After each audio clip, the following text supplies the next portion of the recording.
Kompetensi dasar IPA 3.1 dan 4.1, IPS 3.1 dan 4.1, Bahasa Indonesia 3.1 dan 4.1. Tujuan pembelajaran. Apakah kamu penyayang hewan? Apa saja manfaat yang diperoleh manusia dari hewan? Bagaimana cara hewan berkembang biak? Penasaran kan? Ayo mengamati. Negara-negara di Asia Tenggara memiliki banyak jenis hewan. Beberapa di antaranya ada yang dijadikan sebagai makanan, simbol negara, atau dijadikan binatang peliharaan. Gajah putih dianggap suci oleh negara Thailand. Menjaga gajah putih adalah usaha yang sangat mahal karena pemiliknya harus menyediakan makanan khusus untuk gajah. Indonesia dikaruniai luas wilayah lautan lebih besar dibandingkan luas daratan. Luas lautan Indonesia mencapai 5,8 juta kilometer persegi. Di dalam lautan Indonesia tersimpan potensi perikanan yang cukup besar. Salah satunya ikan tuna. Ikan tuna adalah salah satu ikan yang paling banyak dicari negara lain seperti Jepang, Amerika Serikat, dan Uni Eropa. Tahukah kalian burung yang hidup di negara tetangga kita? Burung takur dahan hidup di Malaysia. Hewan ini termasuk hewan yang dilindungi negara. Setiap hewan memiliki kemampuan berkembang biak. Dengan berkembang biak, hewan dapat melestarikan jenisnya. Tahukah kamu bagaimana cara hewan berkembang biak? Ovipar. Hewan yang berkembang biak dengan cara bertelur disebut ovipar. Contohnya ayam dan jenis burung lainnya. Vivipar. Selain bertelur, ada juga hewan yang berkembang biak dengan cara melahirkan. Hewan yang berkembang biak dengan cara melahirkan disebut vivipar, seperti sapi, kucing, dan gajah. Ovovivipar. Hewan yang berkembang biak dengan cara bertelur sekaligus melahirkan disebut ovovivipar. Contohnya adalah ular. Hewan-hewan yang ada sangat membantu penduduk Asia Tenggara dalam kegiatan ekonominya. Potensi ekonomi negara-negara anggota ASEAN. Kawasan Asia Tenggara terletak pada jalur perdagangan dunia. Kawasan ini menjadi jembatan antara kawasan Eropa dan Asia Timur. Oleh karena itu, Asia Tenggara menjadi wilayah persaingan bagi pihak-pihak yang ingin memanfaatkan kedudukan strategis kawasan ini.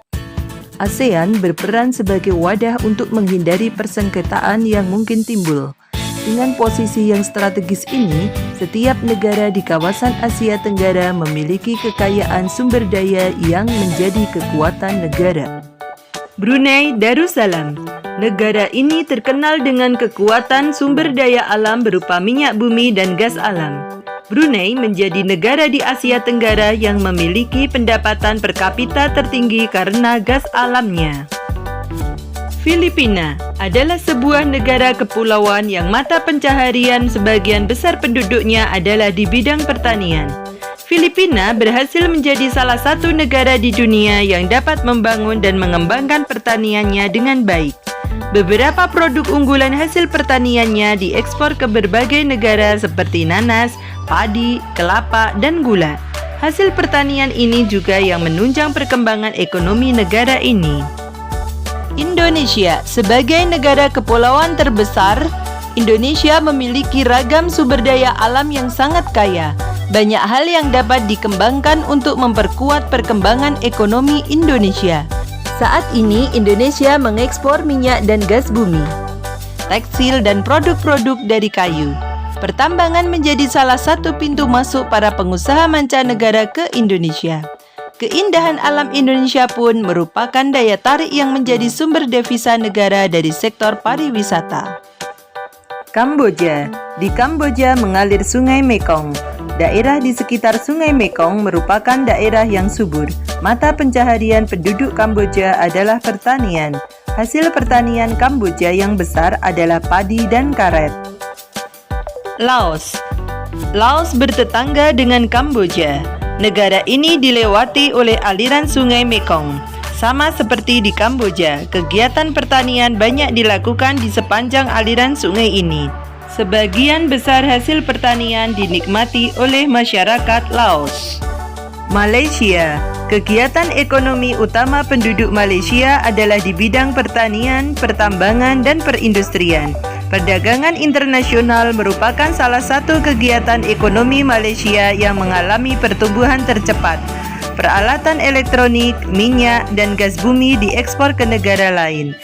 Produk dari kayu, minyak sawit, karet, tekstil, sepatu, dan bahan-bahan kimia diperdagangkan di dunia internasional. Myanmar. Mata pencaharian utama penduduk Myanmar adalah pertanian, perkebunan, dan pertambangan. Padi merupakan hasil utama dari pertanian di sana. Myanmar merupakan salah satu negara penghasil padi terbesar di Asia Tenggara. Singapura. Singapura merupakan negara paling maju di kawasan ASEAN. Letak Singapura sangat strategis. Saat ini Singapura menjadi negara transit teramai di Asia. Thailand. Sering disebut sebagai lumbung padi di Asia Tenggara. Padi memang merupakan hasil pertanian terbesar dari negara ini. Selain itu, perkebunan, kehutanan, pertambangan, dan industri juga merupakan kegiatan ekonomi penduduk Thailand. Saat ini penghasilan utama Thailand adalah sektor pariwisata. Keunikan bangunan budaya di Thailand menjadi daya tarik tersendiri bagi para wisatawan mancanegara. Vietnam. Setelah pulih dari Perang Vietnam, negara ini mulai berkembang di berbagai sektor perekonomiannya. Pariwisata dan turisme mendukung perkembangan ekonomi. Bidang pendukung lainnya seperti usaha jasa di bidang perhotelan, restoran, serta transportasi juga turut berkembang pesat. Nah, sekarang perhatikan persamaan dan perbedaan antara dua negara dalam suatu diagram Venn berikut ini. Contoh persamaan antara negara Indonesia dengan negara Singapura, yaitu yang pertama, sama-sama sebagai negara tropis. 2. Merupakan negara berbentuk republik.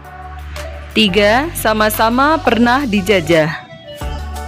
Sedangkan perbedaan antara Indonesia dengan Singapura adalah 1. Bahasa resminya. Di Indonesia, bahasa resminya adalah bahasa Indonesia. Di Singapura adalah bahasa Inggris. 2. Luas wilayahnya. Di Indonesia luasnya 1.905.000 km persegi. Di Singapura hanya 719,1 km persegi. 3. Potensi wisatanya. Di Indonesia, potensi wisatanya karena kekayaan budaya dan alam yang indah. Sedangkan di Singapura karena modernisasi negaranya. Demikian pembelajaran kali ini. Semoga bermanfaat. Wassalamualaikum warahmatullahi wabarakatuh.